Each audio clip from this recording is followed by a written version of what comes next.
What's up, my dudes? Today we're talking about four things: Rosland Capital, the Hong Kong Precious Metal Exchange, First Majestic Silver, and why I think people are stacking 90% silver for the wrong reasons. Remember, this is not financial advice. This is just me talking through my thoughts. Some lessons I take from Rosland Capital are: do your due diligence before placing an order online, and do not place a $100,000 order all at once. Scale in.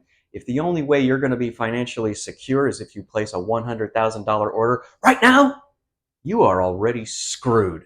I personally prefer purchasing from my local coin shop. Hong Kong Precious Metal Exchange. Hong Kong has become increasingly integrated with mainland China politically, and I personally prefer Singapore because bullion collectors care more about property rights and contract enforcement. And Singapore has a long history of enforcing laws and respecting rules of ownership. It is also one of the world's major financial and shipping hubs. So for those reasons, I really prefer Singapore as a precious metals exchange hub. First Majestic Silver just completed the sale of its San Martin silver mine in Mexico. Because it had been placed under care and maintenance in July of 2019, meaning it was still costing them capital but was not producing any product. So management turned it from a money pit into cash flow, and now they can go ahead and focus on bringing Jarrett Canyon back online. And I believe Jarrett Canyon is the last of their non-producing assets. And as a disclaimer, I am an investor in First Majestic, and that's why I'm following them. Now for the part a lot of people are going to disagree with me about. 90% silver. Is it worth it? Yes. But if your reasons include holding fractional and constitutional silver for when society collapses, allow me to help your worldview.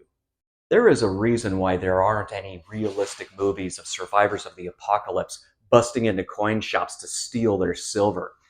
They have much bigger problems to deal with. Remember during the pandemic when there was no beans on the shelves? It didn't matter what you were using for money, whether it was gold, silver, or dollars. There were no beans, so you couldn't buy them. So let's just leave the apocalypse talk out of it and stay in reality.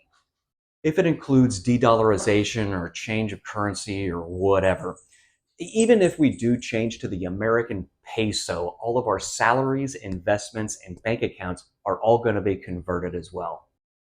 Silver is not magically immune to that. And if you think everyone is going to get screwed in the exchange, guess what? You will too, because all of those people are the ones that are going to be buying your silver. And seriously, expecting a McDonald's employee to understand why your dime is worth more than 10 cents and expecting them to make change? That's a conversation I would love to see. Personally, I like constitutional silver. I had never even seen a mercury dime with my own eyes, let alone held one or owned one, and it was worth $10 to me to fix that, which means I got a great deal because it only cost me $5. And I want a silver Morgan, a 40% Eisenhower, a Liberty nickel, a war nickel, because of the history behind them and the coolness of it. And it's already got someone's poop on it, so it's not going to do anything with my fingerprints. I like having a piece of silver that I don't have to worry about keeping brilliant uncirculated. I also understand those people who want it because they aren't making any more of it. Sure, eventually there might be some numismatic value attached to it. It's not my deal, but I understand. It's also possible that it will come back in favor with the refiners. It's really about what helps you sleep at night. But seriously, if you're losing sleep because of some apocalyptic situation, you need to step away from the YouTube and have some real conversations with real people who aren't trying to sell silver or gold. That is, of course, my opinion.